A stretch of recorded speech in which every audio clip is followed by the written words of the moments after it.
I'm TJ Masilela from Palatable Politics, and we are here at the B20 doing a special series on business and covering the B20. We're going to be giving you insights, interviews, and letting you know how this goes and how it contributes to the G20. Comment below, let us know. Palatable Politics.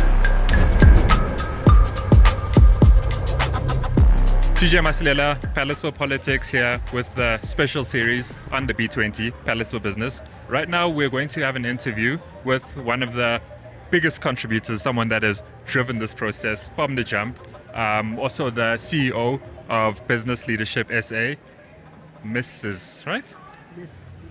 Miss Busi Mavuso. Welcome to the show. Thank you. Thanks for inviting me, Tapelo.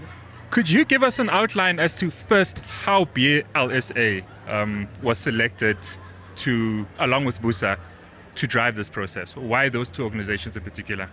So it was mainly a BUSA show. Remember, if you are going to be driving conversations that are supposed to be led by business in the country, you want to have the apex business organization in the country, lead those conversations and hosting those conversations. So BUSA therefore came on board from that perspective.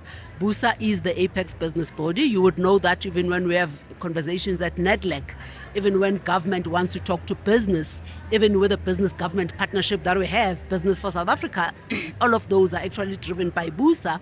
And because BLSA is a member of BUSA and these companies, these CEOs are members of BLSA, it made sense for BUSA to actually say, BLSA, come and co-host, the B20 with us, because we are going to need contribution from CEOs, from companies. They need to participate in these task forces and in these work streams. They need to lead the conversations in terms of what business is facing in the country. So BLSA was therefore brought on board, from that perspective, and we have been co-hosts, since the inception of the B20 presidency. And then what has the structure of the B20 been? The structure of the B20 has been the same that you have had in all the previous countries. You have 6 task forces. You have an opportunity as the host country to can introduce additional task forces for issues and topics that are important for you as a country. So the 6 that have always been there are trade and investment, energy transition, digital transformation, finance and infrastructure, employment and education, and ethics. And the 7th and the 8th one that we added as South Africa was industrial transformation, as well as one on agricultural and food security. So we have had those 8 task forces. The 6 we didn't decide, those are the ones that are always there, year in, year out, depending, irrespective of which country hosts it. So then there have been 30 recommendations that came from those processes. From there, these 30 recommendations, what's the next step with the B20 and the recommendations?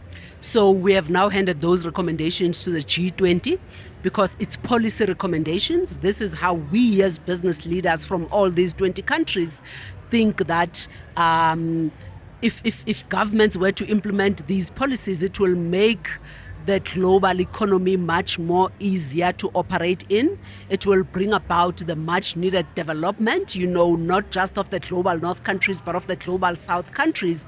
These are the issues that we deem as challenges as we go about doing business, as the business leaders of all these countries. So you then hand over those policy recommendations to the governments, G20. So they are going to be having that discussion when they meet as the G20 at the G20 Summit over the weekend. And let's hope that at least they adopt, the majority of those recommendations. And the businesses that participated in this process, they are mostly your big businesses. With regards to the involvement of small businesses, township businesses, what has their involvement been, and how do they feed into the B20? So remember, Tapelo, the fact that South Africa is hosting the B20 doesn't mean that we are addressing the South Africa agenda. It just means that it is the same structure, the way it is in all the previous countries. It is just being held in South Africa. So we don't get to influence the agenda. We don't get to change the agenda. We don't get to change the rules of the game. If you are going to be sitting in a trade and investment task force, where you are going to be talking about the impact of CBAM. CBAM being the policy and the tax that is being implemented by EU on all the countries that are exporting to the EU. The EU is basically saying that if the product that you're exporting to EU has a high carbon content, we are going to start levying a carbon tax, on your product. And they've given all of us who are exporting to the EU until 2030 to reduce the carbon content to zero. So you want to have people who would actually understand that conversation. You want to have people who can contribute to that conversation. You want to have people who can actually shape that conversation, who can talk about how this carbon tax is actually going to impact their businesses.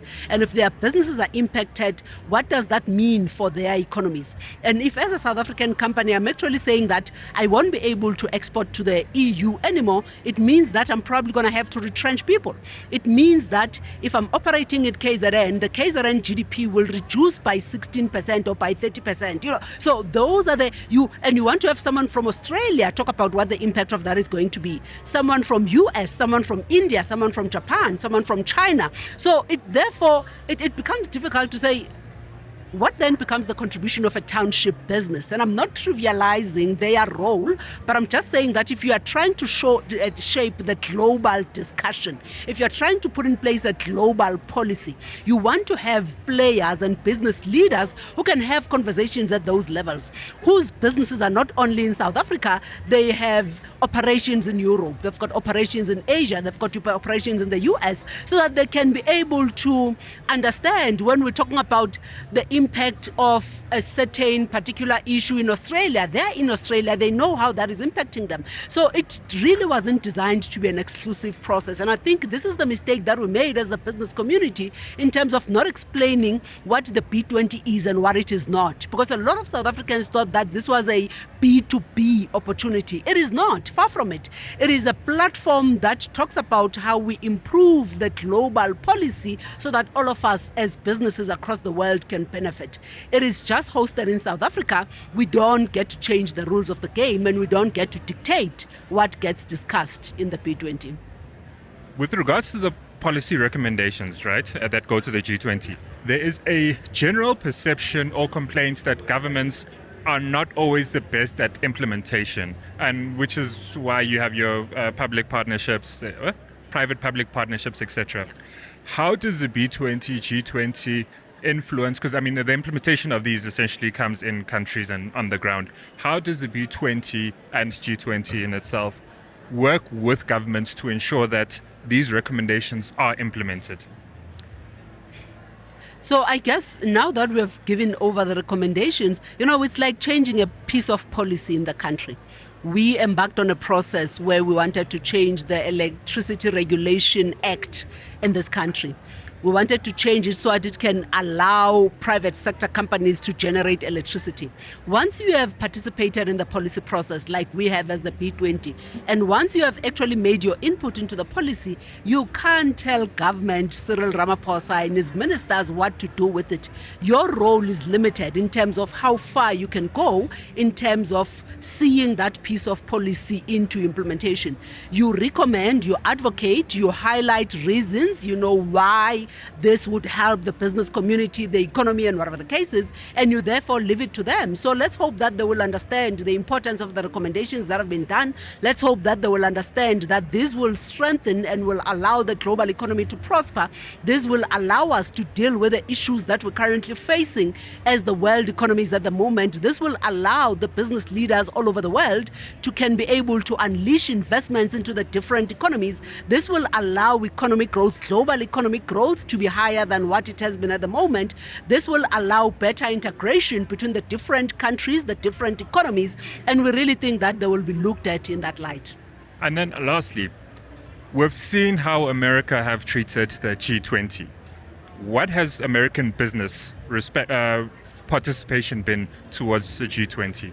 Interestingly enough, we have had the full participation of the American companies. So we haven't faced the challenges that the G20 has actually faced. We are actually handing over to America tomorrow. We are going to be getting an acceptance speech from the CEO of the U.S. Chamber of Commerce. U.S. Chamber of Commerce is the BUSA of the USA. So they are taking over the baton. They are going to be taking over the B20 as America takes over the presidency. So there actually hasn't been an issue. They have supported all the 30 policy recommendations that we have actually made as the B20. So we haven't seen any challenges whatsoever from a business perspective. Yeah, thank you very much, and congratulations on a successful event. Logistics, content, everything has been seamless, engaging, and insightful. So thank you very much. Brilliant. We have started strong yesterday, and we're definitely going to be finishing strong tomorrow. Thank you very much. Thanks, you guys. Palatable Politics with the Palatable Business series. Stay tuned in for more interviews.